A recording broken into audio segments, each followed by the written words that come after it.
بزرگ علوی کی کہانی۔ سیسے کا سپاہی۔ فارسی سے اردو ترجمہ اجمل کمال۔ 4-5 سال سے میرا معمول ہے کہ دن میں 4 بار میدان سپاہ سے شاہپور جانے والی بس میں سوار ہوتا ہوں۔ عجیب بات یہ ہے کہ میں نے ان بسوں میں اس سے کہیں زیادہ سیکھا ہے جتنا ابتدائی اسکول میں 8 برس اور درمیانی اسکول میں 2 برس تعلیم حاصل کرنے میں سیکھا تھا۔ مگر یہ کچھ ایسی تعجب کی بات بھی نہیں، کیونکہ میں بنیادی طور پر ایک کند ذہن اور کم فہم بچہ تھا۔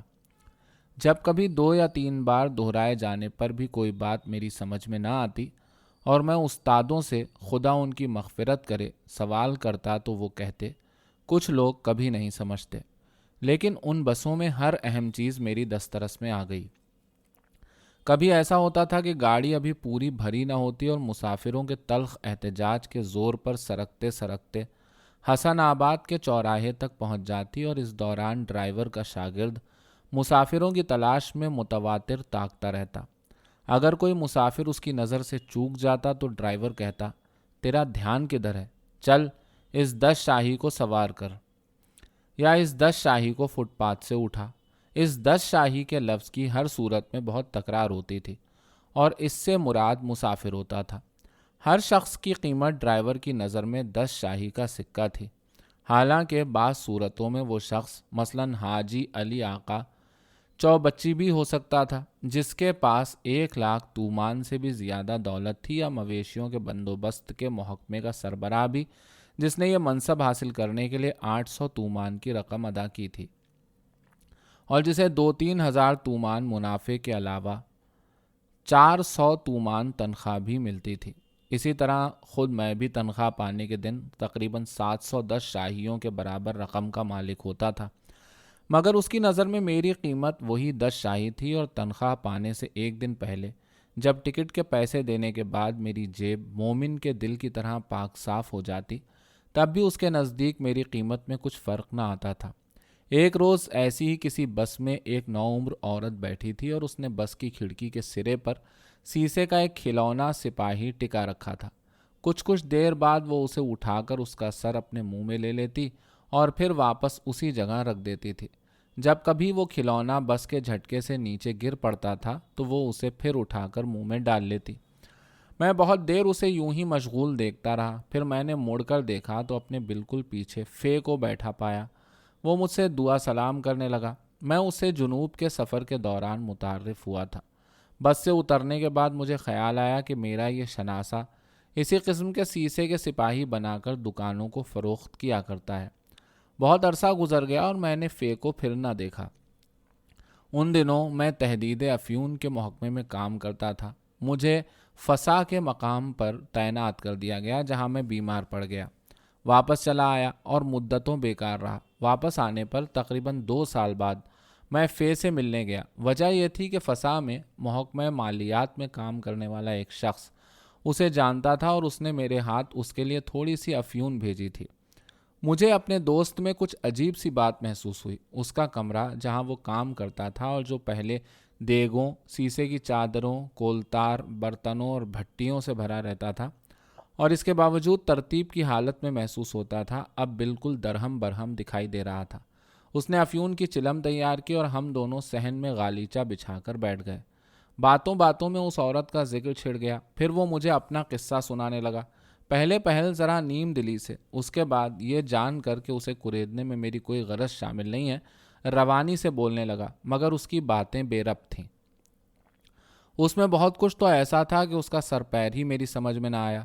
پھر اس نے قصہ بیچ ہی میں ختم کر دیا، اور ادھر ادھر کی باتوں سے میں نے یہی اندازہ لگایا کہ وہ کسی مشکل میں پڑ گیا تھا، مگر آخر کار میں اس کی دیوانگی کا اصل سبب نہ سمجھ پایا۔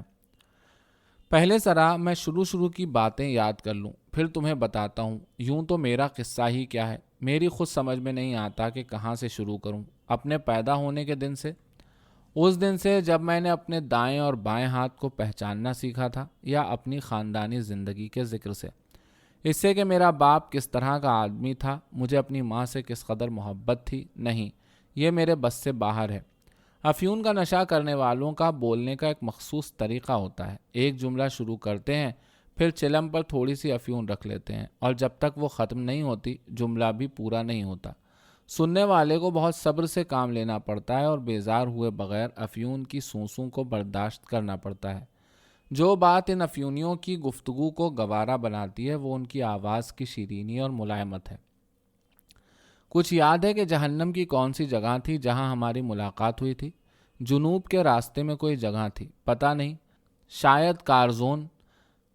تم سے الگ ہونے کے بعد، ہاں، اب 5 سال گزر چکے ہیں، میں بوشہر چلا گیا تھا۔ 1 مہینہ بوشہر میں ٹھہرنے چلا گیا تھا۔ مجھے وہاں ایک خاص کام ملا تھا۔ بجائے 1 مہینے کے 1 سال اور 1 مہینہ ٹھہرا۔ مجھے محکمے سے بھی نکال دیا گیا۔ کہنے لگے تہران واپس آؤ۔ میں نہیں آیا، وہیں ٹھہرا رہا۔ تم بےتاب ہو رہے ہو، تم جاننا چاہتے ہوگے کہ میرا اس عورت اور اس کے کھلونے سے کیا تعلق ہے جسے تم نے اس روز بس میں دیکھا تھا۔ ذرا ٹھہرو، صبر کرو۔ تمہیں جاننا چاہیے کہ میری زندگی جس دن سے میں اپنے باپ سے جدا ہوا ہوں اس کاٹ کباڑ سے آگے نہیں گئی ہے جسے تم اپنے ارد گرد دیکھ رہے ہو۔ ایسے بھی دن گزرے ہیں جب میں نہ دوپہر کا کھانا کھاتا تھا اور نہ رات کا، کیونکہ میرے پاس جو بھی چیز ہوتی میں اسے بیچ کر افیون پر خرچ کر ڈالتا تھا۔ میری یہ زندگی تمام میرے باپ کا قصور ہے، مگر شاید ایسا نہیں ہے۔ اگر ایسا ہوتا تو میں آدمی کیوں نہ بن جاتا؟ ٹھیک ہے نا، تم مجھے اچھا نہیں سمجھتے کیونکہ مجھے افیون کی لت ہے، اور ٹھیک بھی ہے، مگر تم نہیں جانتے کہ میں خود بھی اپنے آپ سے بیزار ہوں۔ نہیں جانتے؟ دیکھو میرے ہاتھوں کو، دیکھو میری قمیص کے کالر کو، دیکھو 2 ہفتے ہو گئے ہیں کہ میں نے منہ نہیں دھویا۔ فرض کرو، مگر اب کیا ہو سکتا ہے؟ میں ہمیشہ سے تو افیونی نہیں تھا، ہمیشہ سے ایسا تو نہیں تھا، ایسا تو نہیں بنا تھا۔ جب بوشہر میں تھا تو افیونی نہیں تھا، بعد میں افیون پینے لگا۔ میری ماں انہی دنوں مری تھی، وہ یاد آتی ہے تو میرا بدن کانپنے لگتا ہے۔ وہ بھی مجھے بہت چاہتی تھی۔ میں 16 سال کا تھا، مگر جب تک اس کا ہاتھ میں نہ لے لیتا مجھے نیند نہیں آتی تھی۔ یہ ایسی باتیں نہیں ہیں جنہیں ہر کوئی سمجھ سکے۔ بوشہر میں، ہاں بوشہر میں، میں اپنے افسر کے ساتھ اس کے گھر میں رہتا تھا۔ بیچارہ اب افیون کی اسمگلنگ کے الزام میں جیل کاٹ رہا ہے، اور وجہ اس کی یہ تھی کہ میری آواز خاصی ہے، کیونکہ میں نے اپنے باپ کی زندگی میں قرت سیکھی تھی۔ میرا افسر بھی باذوق آدمی تھا۔ شام ہوتے ہی لڑکے بالے جمع ہو جاتے اور عرق اور شراب کی بساط بچتی اور محفل جم جاتی۔ تمہیں یہ بھی معلوم ہونا چاہیے کہ اس وقت تک میں نے عرق بھی نہیں چکھا تھا۔ سچ کہتا ہوں، اس وقت تک میں سب حماقتوں سے دور تھا۔ کوئی گروہ مجھے اپنا حصہ شمار نہ کرتا تھا۔ ایک تو میں آخوند کا لڑکا تھا، پھر لیے دیے رہنے والا، کھل کھیلنے کی ہمت ہی نہ رکھتا تھا۔ زندگی میں میری سب سے بڑی لذت بس یہ تھی کہ اپنی ماں کے پہلو سے لگا بیٹھا رہوں، اس کے نرم ہاتھ اپنے ہاتھوں میں لوں اور اس کی دلداری کروں۔ ایک رات انہوں نے مجھے کچھ زیادہ عرق پلا دیا اور میرے ہوش جاتے رہے۔ مجھے اس رات کی کوئی بات یاد نہیں۔ صبح دیکھا کہ کوکب کمرے میں بیٹھی ہے۔ وہ تشت اور آفتابہ لے کر آئی تھی، قالین دھونے کے لیے، جس پر میں نے رات کو قے کر دی تھی۔ اس کا چہرہ کھلا ہوا تھا اور میں اسے دیکھ سکتا تھا۔ اس کے ہونٹ سرخ تھے، زلفیں چھتر کی طرح اس کی پیشانی پر سایہ کیے ہوئے تھیں، اور اس کا چہرہ گول اور گداز تھا۔ بعد میں مجھے معلوم ہوا کہ آغا اسے شیراز سے دایا کے طور پر لایا تھا، اور وہ سال بھر کے لیے اس گھر میں ملازم تھی۔ سال پورا ہو چکا تھا، مگر اچھی خادمہ تھی، اس لیے وہ لوگ اسے جانے نہیں دینا چاہتے تھے۔ یہ سب باتیں خود اس نے مجھے بتائی تھیں۔ ٹھیک ہے، سال بھر کی بات تھی، میں نے اچھے برے میں ان کے ساتھ گزارا کر لیا، مگر اب یہاں نہیں رہنا چاہتی۔ آغا بہت اچھے ہیں، باقی سب میں بھی کوئی برائی نہیں، بچے سے بھی مجھے انس ہو گیا ہے، مگر صاف بات ہے کہ میں اب جا کر شادی کرنا چاہتی ہوں، شیراز جانا چاہتی ہوں، اپنے پہلے شوہر کے پاس۔ اس کی فوج کی ملازمت پوری ہو گئی ہے، اس نے مجھے ایک طلاق دے دی تھی، مگر میں دوبارہ اس سے شادی کر سکتی ہوں۔ میں چلی جاؤں گی، ان کی زرخرید تھوڑا ہی ہوں۔ اور وہ یہ سب سوچ سمجھ کر کہہ رہی تھی۔ مجھے یہ بتانا یاد نہیں رہا کہ جب کوکب مجھ سے دل کی باتیں کر رہی تھی تو میں نے جواب دیا، تمہاری بات درست ہے، اگر میں آغا کی جگہ ہوتا تو تمہیں روانہ کر دیتا، اور اس نے اپنی بات پر عمل کیا۔ ایک رات جب میں گھر پہنچا تو کوکب کو اپنے کمرے میں دیکھا۔ وہ اس لیے آئی تھی کہ میں اسے شیراز روانہ کر دوں۔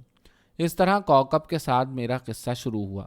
افیون کے دھوئیں کے پہلے سفید اور پھر نیلے حلقوں نے اس کی گفتگو کو کسی فلسفی کی شان عطا کر دی تھی۔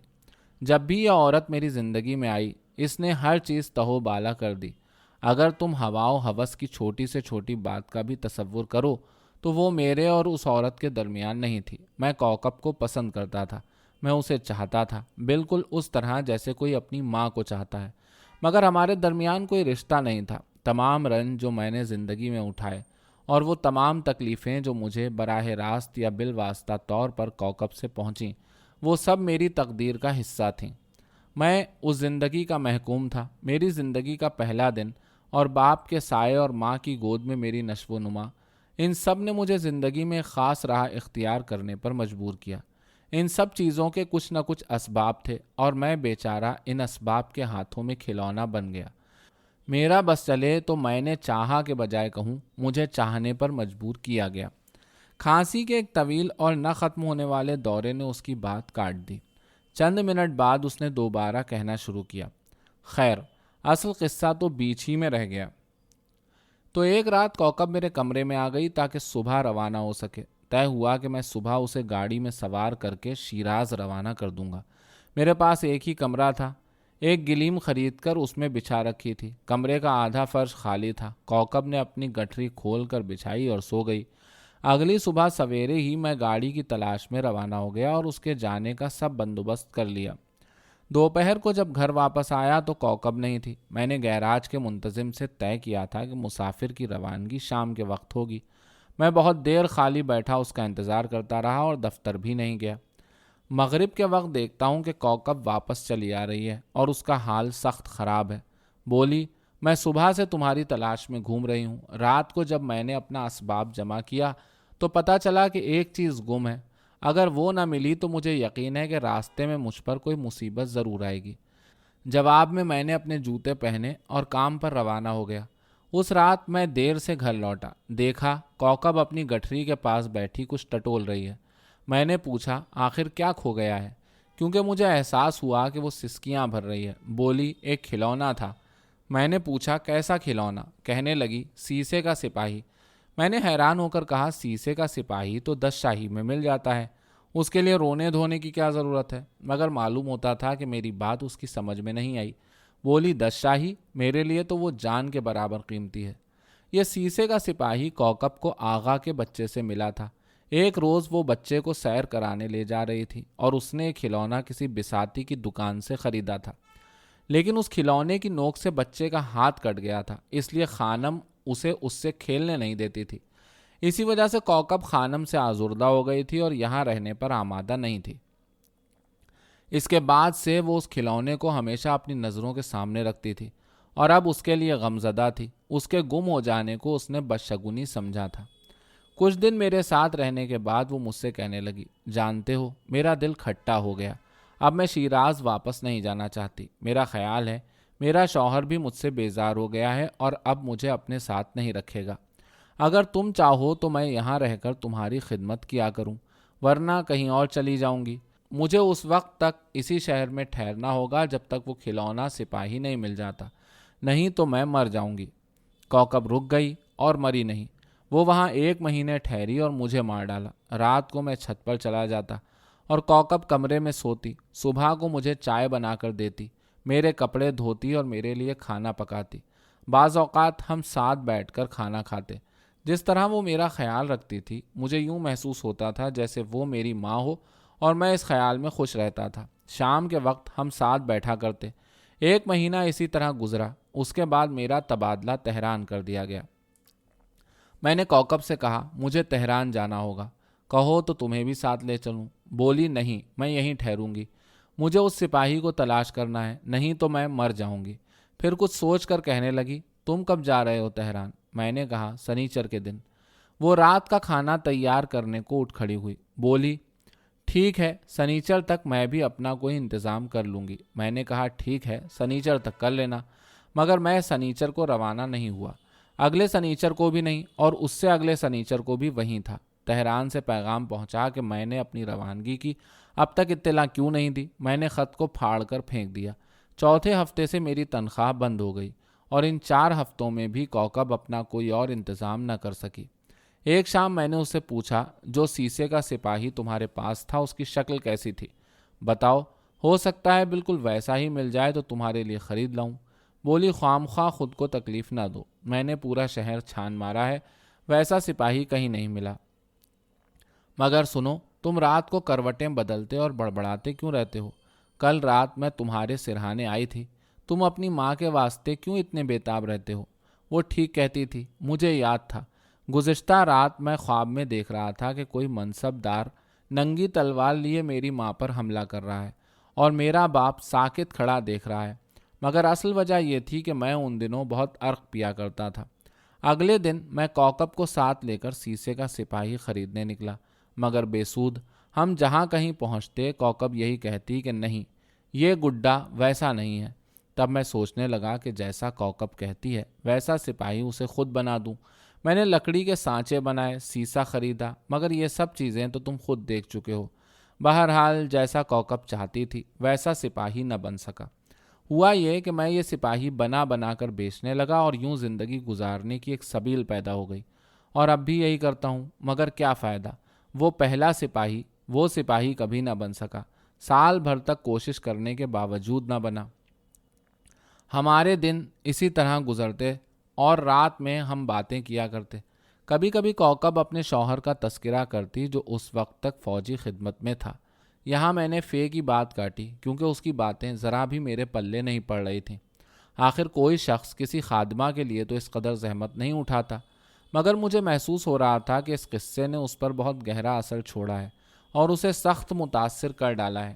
میرا اندازہ تھا کہ وہ کوئی بہت اہم بات چھپا گیا ہے، اس لیے میں نے اس سے پوچھا، مگر تم اسے پسند تو کرتے تھے، حالانکہ تم نے پہلے کہا تھا کہ تمہارا اس سے کوئی رشتہ نہیں تھا۔ میرے دوست نے میرے سوال کا کچھ جواب نہ دیا اور اپنی بات جاری رکھی۔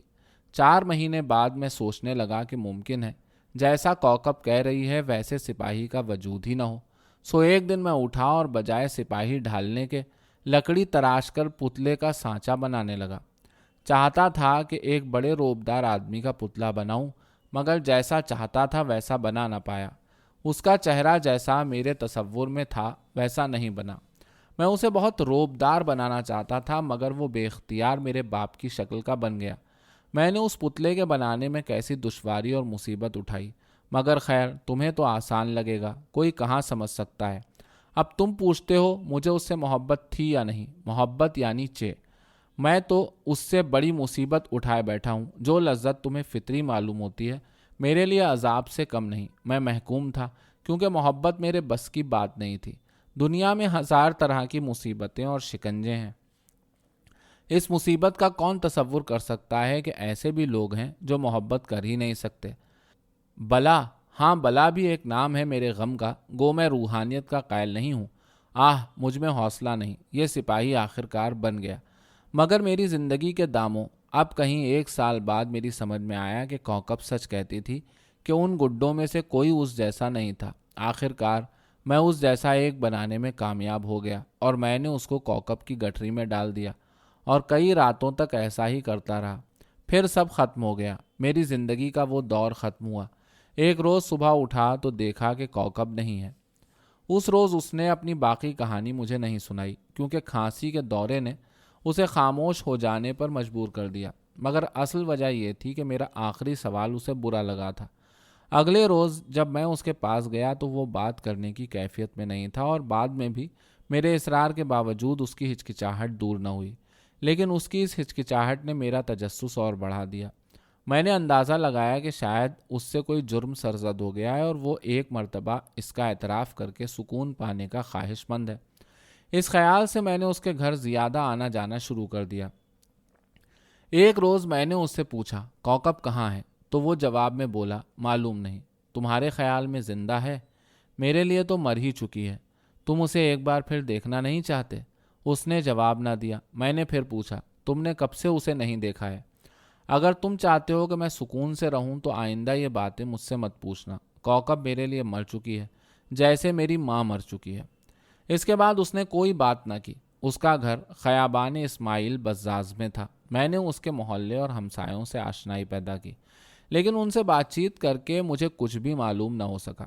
گلی کے کونے پر واقع دکان کے مالک نے بتایا ہم لوگ اسے کبھی گھر کے باہر نہیں دیکھتے اور اس کے گھر بھی کوئی شاذ و نادر ہی آتا ہے۔ کبھی کبھی ایک عورت آتی ہے مگر فوراً ہی واپس چلی جاتی ہے۔ رات کو اس کے گھر پر کبھی کوئی نہیں رہا۔ برابر والے گھر کے ملازم نے بتایا کہ اس نے فقط ایک بار اسے باغ فردوس میں دیکھا ہے۔ آخر کار اس علاقے کے میر آب سے، جو اتفاقاً وہاں سے گزر رہا تھا، مجھے معلوم ہوا کہ وہ راتوں کو اکثر قبر آقا اور میدان پاقا پک کے آس پاس کی گلیوں میں چکر لگایا کرتا ہے اور صبح سویرے گھر واپس پہنچتا ہے۔ مجھے خیال ہوا کہ اس کے گھر آنے والی عورت کوکب ہوگی، مگر بعد میں پتہ چلا کہ وہ اس کی بہن امین آغا ہے اور وہ خود راتوں کو کوکب کے پیچھے سرگرداں رہتا ہے۔ ایک روز اس کے گھر کے صحن میں میرا امین آغا سے سامنا ہو گیا۔ اس نے شادی نہیں کی تھی، 30 برس کی عمر میں دنیا ترک کر کے کربلا کی زیارت کو چلی گئی تھی اور پھر ملانی بن گئی تھی۔ اب وہ ترقی کر کے لڑکیوں کے مدرسوں میں قرآن پڑھانے لگی تھی۔ خواہی نہ خواہی ہم دونوں اس کے بارے میں بات کرنے لگے۔ امین آغا کا چہرہ پتلا اور لاغر تھا اور رخسار پر جلنے کا داغ تھا جس سے وہ باقاعدہ بدصورت معلوم ہوتی تھی۔ شادی اس نے کی نہیں تھی اور ہر وقت تسبیح اور ذکر میں مشغول رہا کرتی تھی۔ میں جاننا چاہتا تھا کہ آیا اسے اپنے بھائی کی بوشہر میں گزاری ہوئی زندگی کے بارے میں کچھ معلوم ہے یا نہیں۔ اس نے اپنی نقاب تھوڑی سی اٹھا رکھی تھی جس سے میں اس کی آنکھ کے نیچے کا داغ دیکھ سکتا تھا۔ کہنے لگی، استغفر اللہ، خدا بخشے اگر میرے بابا کو معلوم ہو جائے کہ میری زبان سے کیسے کفر کے کلمے نکلتے ہیں تو وہ اپنی گور میں لرزنے لگیں۔ خاص طور پر انہیں تو اس بچے سے ذرا بھی الفت نہیں تھی، مگر میری اماں اس کو بہت چاہتی تھی۔ میں اپنے چھٹپن ہی سے دیکھتی تھی کہ حالانکہ میں بہن بھائیوں میں سب سے بڑی تھی، مگر اماں ہم پانچوں کو قبر میں پھینکنے کو تیار ہو جاتی، لیکن اس کا بال بیکا ہونا انہیں منظور نہ تھا، اور یہ سب سے چھوٹا بھی نہیں تھا۔ اے خدا، میری بہن بیگم آغا کی مغفرت کر جس نے تجھ کو جان دی۔ چھوٹی تو وہ تھی، اس کی شادی ہو گئی تھی، مگر میاں بیوی ایک دوسرے کو نہیں چاہتے تھے۔ بعد میں اسے دق ہو گئی اور وہ چل بسی، مگر اماں کی محبت اس بچے کے لیے ایسی تھی کہ بیان سے باہر۔ ایک دوسرے پر جان دیتے تھے، بالکل عاشق اور معشوق کی طرح۔ اماں بار بار اس سے کہا کرتی تھیں، تو میرا یوسف ہے۔ ایسا ہی تھا، بالکل یہی بات تھی۔ اصل بات جاننا چاہتے ہو، یہ بچہ اماں کے مرنے ہی کے غم سے اس حال کو پہنچا ہے۔ اس کے بعد سے سنبھل نہیں سکا، مگر بوشہر جانے سے پہلے جب اماں مری تھیں اس وقت ایسی کوئی بات نہیں تھی۔ اس کے بوشہر جانے کی اصل وجہ یہ تھی کہ بابا نے دوسری عورت کر لی تھی اور یہ اماں کی جگہ اس دوسری عورت کو دیکھنا برداشت نہیں کر سکتا تھا۔ اور جانتے ہو، بابا بھی بیٹے کی شکل دیکھنے کے روادار نہیں تھے۔ ہم سب کرسی کے نیچے بیٹھے تھے۔ کرسی یعنی ایران کا بڑا سا اونچا تخت جس پر اس سے بہت بڑی پوشش ڈال دی جاتی ہے۔ جاڑوں میں گھر والے اسی پوشش اور تخت کے نیچے سوتے ہیں۔ برقی حرارت کے رواج سے پہلے گھروں میں کرسی کا استعمال عام تھا۔ اس بچے کا پیر بار بار کرسی سے ٹکرا رہا تھا اور چراغ ہل رہا تھا۔ تمہیں پتہ نہیں ہے کہ یہ کیسی کیسی حرکتیں کرتا تھا۔ مدرسے کی کتابوں اور قلم پر جھگڑتا تھا۔ دیر سے گھر لوٹنے پر ہنگامہ ہوتا تھا۔ رات کے کھانے پر تکرار ہوتی تھی، دن کے کھانے پر فضیتہ ہوتا تھا۔ اماں مر چکی تھی، بیچاری نے ان دونوں کی وجہ سے کیسی مصیبت اٹھائی۔ مسلمان کا دل سوچ کر ٹکڑے ٹکڑے ہونے لگتا ہے۔ آخر ایک دن باپ بیٹے میں بہت سخت تکرار ہو گئی، ایسی تکرار جس میں لوگ منہ پر آئی ہر بات کہہ بیٹھتے ہیں۔ اس نے کہہ دیا کہ بابا اگر متا کرنے کے بجائے اماں پر تھوڑا بہت خرچ کرتے تو ان کی جان بچ جاتی۔ اور معلوم ہے بابا نے کیا کہا؟ میری زبان بند ہو جائے، 7 قرآن درمیان، میں نے کبھی کسی پر تہمت نہیں لگائی۔ کہنے لگے، تو نے میری عورت کے ساتھ دست درازی کی ہے، مگر یہ جھوٹ تھا۔ یہ جھوٹ اسی ترچھی آنکھوں والی نے گڑھا تھا۔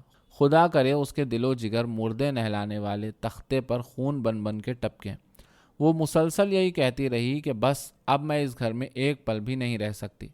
تب میں نے پوچھا، تم کو اس کے بوشہر کے شب و روز کی تو خبر نہیں ہوگی، اور اس کے بوشہر سے واپس آنے کے بعد کی ہے کیوں نہیں؟ اس نے تو شیراز کی بھی بہت سی باتیں مجھے خود بتائی تھیں، مگر میرے پلے کچھ نہ پڑا۔ ان عورتوں کو میں اچھی طرح جانتی ہوں، خدا ان کی نسل کو غارت کرے۔ ہاں، جب بوشہر سے لوٹا تو یہ بیماری ساتھ لایا۔ کیسی بیماری؟ تمہیں نہیں معلوم؟ یہی دیوانگی۔ بوشہر سے لوٹ کر میرے ہی گھر میں اترا تھا۔ ہر روز صبح اٹھتی تو دیکھتی کہ میرے تمام بخچے کمرے بھر میں بکھرے پڑے ہیں، حتیٰ کہ میری جانماز بھی، جسے فلک بھی چھونے کی ہمت نہیں کرتا، کمرے میں اوندھی پڑی ہوتی تھی۔ پہلے دن تو مجھے خیال ہوا کہ کوئی چور آ گھسا ہوگا، مگر کوئی چیز غائب نہیں تھی۔ پھر تو روز یہی ہونے لگا۔ ایک رات میں نے پہرا دیا تو معلوم ہوا کہ اس کا کام ہے۔ میرے سونے کے بعد وہ اٹھ کر میرے بغچے ٹٹولنے لگتا تھا۔ میں نے اس سے پوچھا بھی کہ یہ کیا حرکت ہے، مگر اس نے سنی انسنی کر دی۔ میں حیران تھی۔ صبح اٹھ کر اس سے پوچھتی تو اسے کچھ خبر نہ ہوتی۔ تب میں سمجھی کہ کوئی درد بے درما اسے کھائے جا رہا ہے، جیسے وہ کسی چیز کی تلاش میں بھٹک رہا ہو۔ اب بھی یہی حال ہے، ہر رات کو اٹھ بیٹھتا ہے، جو چیز گٹھری کی شکل کی دیکھتا ہے کھول ڈالتا ہے، مگر اس سے بدتر یہ جوئیں ہیں جن سے اس کا پورا بدن بھر گیا ہے، سارے سر اور منہ پر رینگتی رہتی ہیں۔ میں نے حاجی مرزا رضائی حکیم باشی سے پوچھا، کہتے ہیں آخرکار اندھا ہو جائے گا۔ خدا جانتا ہے میرا دل کٹا جاتا ہے، مگر میں بدبخت کیا کر سکتی ہوں؟ کیا چاندنی خوبصورت نہیں ہوتی؟ بے شک ہوتی ہے، اس لیے کہ شاعروں اور ادیبوں کے بیان کیے ہوئے تمام عاشقانہ اور شاعرانہ مناظر مساوی ہوتے ہیں۔ زلف پریشاں جمع کنارے آبجو جمع چاندنی کے، وہ اس سے بے خبر ہیں کہ چاندنی بھی مختلف حالات میں اچھی یا بری ہو سکتی ہے۔ یعنی چاندنی جمع 10 شاہی کی عورتیں جمع شہر میں آنے اور آتشک کے ساتھ واپس جانے والے گھڑ سوار مساوی ہیں نکبت و بدبختی کے۔ جو چاندنی میں نے دیکھی ہے وہ تو گویا سفید گرد کی مانند ہے جو شہر کے جنوبی علاقے کی ٹوٹی پھوٹی سڑکوں پر بکھری ہوئی ہے، اور سیاہی کی یہ چادریں سی جو جاڑوں کی رات میں گلیوں کے کونوں پر دیواروں سے لگی کھڑی ہیں، زخم پر سوکھے ہوئے کھرنڈ کی طرح ہیں۔ میں ان ہیولوں میں سے ایک کے تعاقب میں چل رہا ہوں۔ عموماً جب میں ان کے پاس پہنچتا ہوں تو وہ کہتی ہیں گلی میں چلے آؤ۔ جب میں گلی میں داخل ہوتا ہوں تو کہتی ہیں پہلے 10 شاہی دو۔ میں کوکب کی تلاش میں ہوں۔ نہ چاہتے ہوئے بھی میرے دوست کی سرگزشت مجھ پر اثر انداز ہو گئی ہے۔ میل سے اٹی ہوئی اس کی پیشانی، اس کی دھندلی آنکھیں، افیون کے ہاتھوں ختم ہوتا ہوا، صرف یہ عورت اسے نجات دلا سکتی ہے۔ میں خود سے سوال کرتا ہوں، فرض کرو اگر وہ مر جائے تو دنیا کے نظام پر کیا فرق پڑے گا؟ یہ خیال اپنی جگہ منطقی اور درست ہے، مگر شاید کوکب بھی اپنی جگہ معاشرے کی ایک مفید فرد ہے۔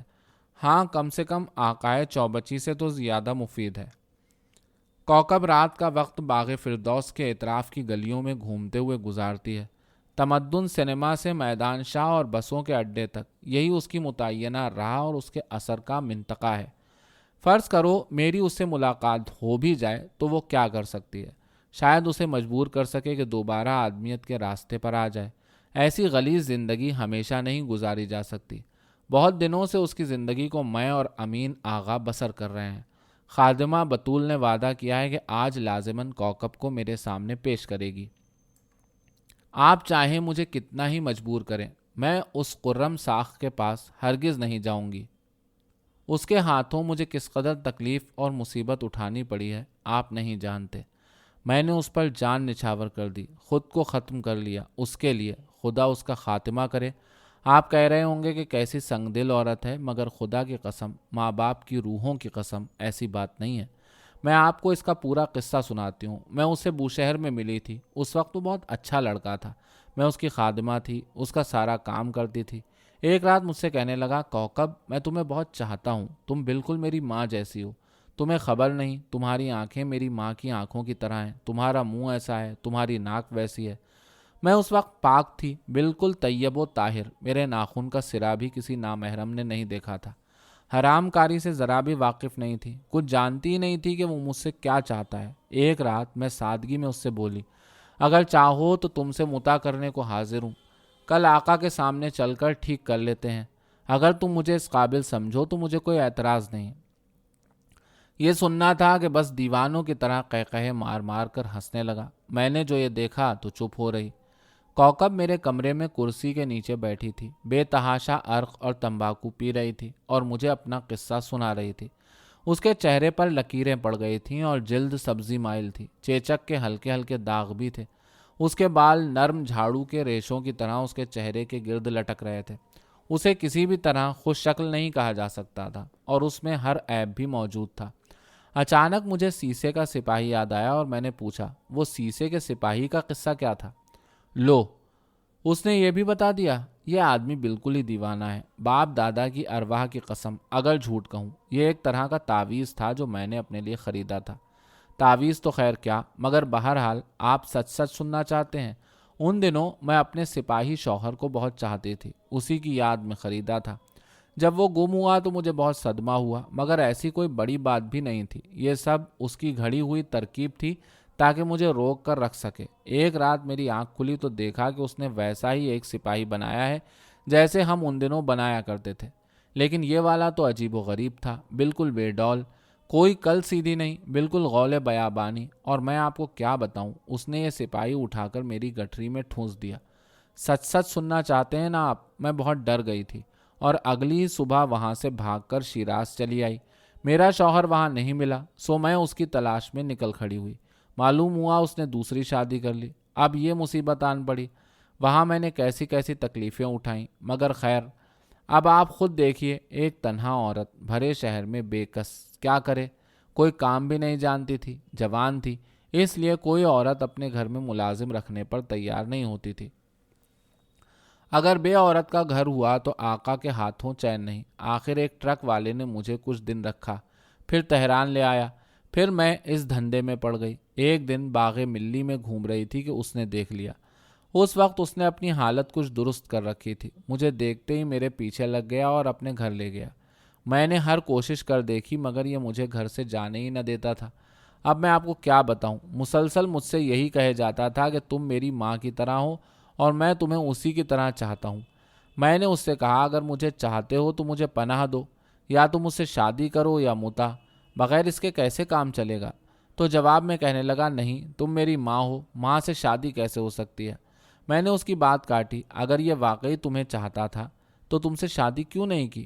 میں کس طرح کہوں کہ آپ کی سمجھ میں آئے؟ یہ مرد نہیں ہے۔ دیوانوں کی طرح مجھ سے لپٹنے لگتا، میرے منہ اور بالوں پر پل پڑتا، یہاں تک کہ میں اسے مار بیٹھتی، پھر مجھے مارتا، گالیاں دیتا اور میرے بال نوچنے لگتا۔ ایک دن مجھے لکڑی سے اتنی زور سے مارا کہ میں بے ہوش ہو گئی۔ آخر میں اس کے گھر سے بھاگ نکلی، مگر یہ ہر جگہ میرا پیچھا کرتا اور مجھے مارنے کو دوڑتا، بار بار مجھے کھینچ کر اپنے گھر لے آتا، میں پھر بھاگ جاتی۔ سال بھر مجھ بیچاری کے ساتھ یہی ہوتا رہا، یہاں تک آ کر کوکب پھر رونے لگی۔ اس پورے عرصے میں کسی اور کے ساتھ نہیں گئی۔ آپ سے سچ کہتی ہوں، آپ جانتے ہیں مجھے کسی کا خوف تو ہے نہیں، فلک تک کا نہیں۔ دیکھیے، ہوٹلوں میں میرا داخلہ بند ہو گیا، خیابان لالہ زار یا اسلام بول میں بھی کھڑی نہیں ہو سکتی۔ میری جگہ بس قبر آقا کے آس پاس کی گلیوں تک رہ گئی ہے۔ یوں میں اپنی مالک ہوں، میرے پاس کوئی چیز نہیں ہے جو کوئی چھین سکے۔ میری جان ہے سو وہ میں ڈرائیوروں کے مددگاروں پر بھی فدا کرنے کو تیار ہوں، مگر مجھے کوئی کیوں خاطر میں لانے لگا؟ گھر، زندگی، شوہر، بچہ، باپ، پیسہ، کچھ بھی تو نہیں ہے میرے پاس۔ تو پھر میں فلک سے بھی نہیں ڈرتی، آپ مجھے چاہیں جتنا مجبور کریں، اس کے پاس تو میں ہرگز نہیں جاؤں گی۔ لیکن اگر گئی بھی اور اس نے مجھے چھونے کی کوشش کی تو اس پدر سوختہ کو مزہ چکھا دوں گی، اس بار تو اسے مار ہی ڈالوں گی۔ سچ کہتی ہوں، مجھے کس کا ڈر ہے؟